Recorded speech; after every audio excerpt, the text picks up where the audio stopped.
Hi guys, welcome back to Book Talk. I have 7 books that you need to read this year. No excuses, no exceptions. Let's talk about this. Alright, so the first book that you have to read before the end of this year is called Infidel. I'm going to put it up here in the screen. Okay, so it's called Infidel. It's by Anya Hershey Ali. It is exceptional. So a friend of mine recommended it to me, and it's a memoir, autobiography, biography kind of combination. And I wasn't really too intrigued because, I don't know, it just didn't sound like my cup of tea. But I looked it up, and when I read about it, I was like, you know what? I need to read this. It just felt right. And it is amazing. It is one of the best books I have ever read in my life. Like, not even exaggerating. It is a memoir of Anya Hershey Ali here. She is used to be on the Dutch Parliament. Now she's I don't know exactly what country she calls home, but she's a political science major person. I don't know what you call that.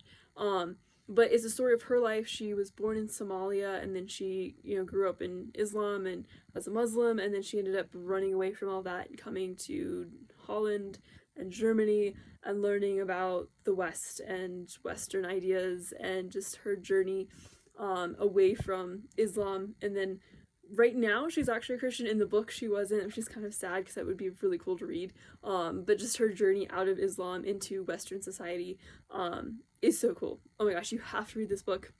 It definitely has some sections that might be a little hard for sensitive audiences, but it was such an eye-opener to me as like all the things we have to be grateful for living in America, for living in the free world. Blew my mind, and every time I would read it, and every time I still read it, it just blows me away, and I feel so insanely grateful for what we've been given here in America, and what we've been given as Christians, and what we have to be thankful for. Just, oh my gosh, it will change the way you see the world. You need to read this book. So that is Infidel by Anya Hershey Ali. Okay, definitely check that one out. It is so good. And let me know what you think. Okay. Alright, book 2 that you need to read for this year of 2026. It's called Cold Case Christianity. Let me get you in that screen there. Okay. This book is fascinating because it was written as an atheist, and he was a homicide investigator, cold case homicide, even better. And he was atheist, he was investigating Christianity, and he started using the skills that he learned in Forschnick investigations in his study of scripture. So like, is this witness telling the truth? Is this viable facts? Those kind of techniques. And he started examining Christianity from a reasonable, logical, evidence-based perspective.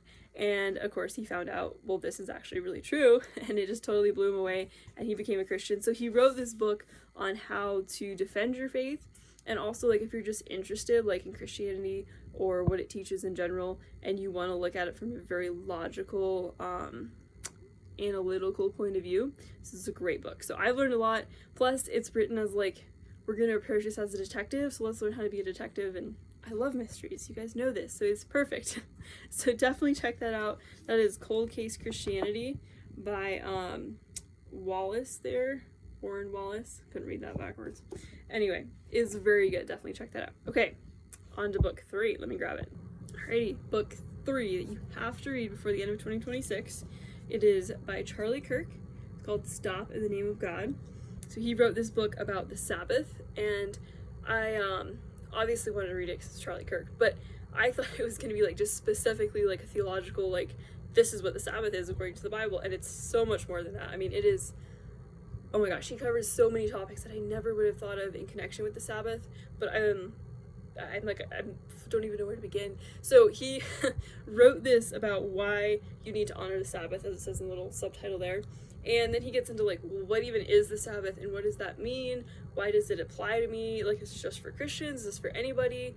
Is there health benefits for that? Is there mental benefits?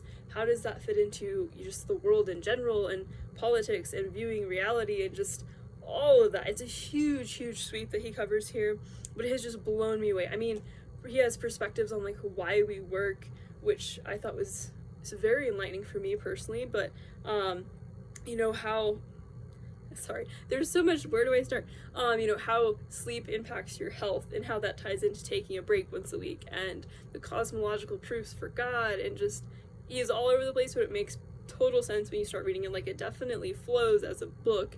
He just covers so much information. So definitely check that book out. It's called Stop in the Name of God by Charlie Kirk. Not exaggerating, it will change your life. Like, literally, if you read it and you do what it says, or just even consider the logic that he presents, it will definitely change your life. So definitely read that one. Book number 4 is very big, so you might want to start this one sooner than later, and that is Dominion by Tom Holland. Not the actor, sadly, but the historian. It's huge, so you will definitely look smart reading this book. I've heard about it from an interview with Anya Hershey Ali, who wrote our number 1 book that we just talked about, and it is fascinating. So the author, Tom Holland, is a very smart historian, and he traces all of the history of Western civilization up till now from like the 1st century AD, okay? And he traces the historical arc of how Western civilization came to be what it is today. And his conclusion is that the reason why we have Western civilization like we have it, meaning the reason why we have so many benefits and why our civilization is so much quantitatively better than other civilizations, is because of Christianity. So he traces everything in our society, freedoms, improvements in technology, just the way we think about life, the way we think about human rights and equality and ethics and all of those things that we champion as a good thing. He traces all of that back to Christianity, to Judeo-Christian values.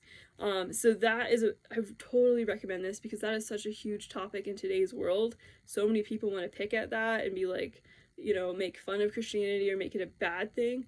But as the interview that I was watching explained, that is our heritage as Christians, that we are receiving this huge heritage of Western civilization. Like, Christianity is what made Western civilization great in the world, and I think it's so important that we as the next generation and just people who aren't familiar with Western civilization learn that and celebrate that. So definitely check that book out. That is Dominion by Tom Holland.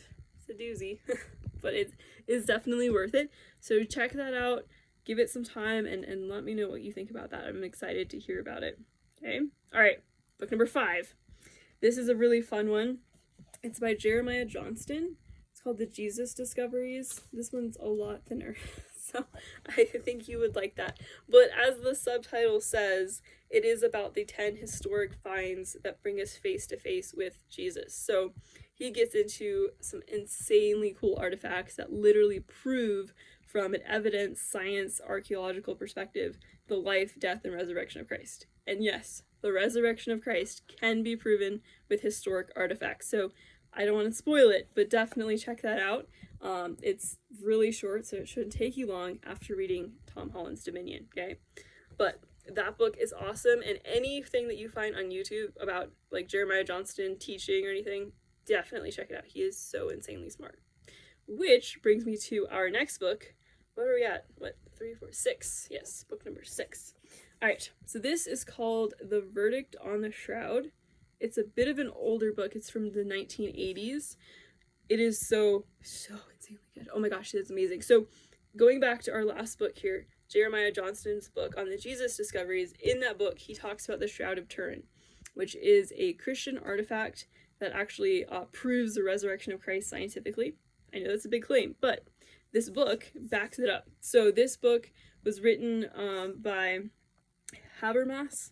He is a doctor that actually studied the Shroud of Turin in 1970-72 with a huge team of scientists, and this is his findings where he wrote about like why the shroud is authentic, why it is an actual artifact of the resurrection of Christ. He would put it all in a book, and it's in layman's terms, it's super easy to understand, and it is fascinating. Okay, so Jeremiah Johnston does a bunch of videos and speeches on that.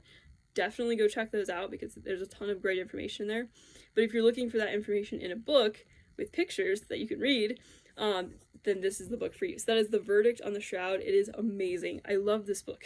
I want to sleep with it under my pillow every night. It is a treasure. So definitely check that out and let me know what you think on that. Okay? All right. Our 7th book that you need to read in 2026. Here it is. It is by Mona Saba, and it is called Half in Islam, Pole in Jesus. Let's get that in the screen there. It's not very long. compared to Dominion, but it is a fascinating study. So when I was reading Anya Hershey Ali's book, she talks about growing up in Islam and just the horrible, horrible way that women are treated. And so it got me curious. I'm like, was there ever a study done on like the treatment of women in Islam versus the treatment of women in Christianity?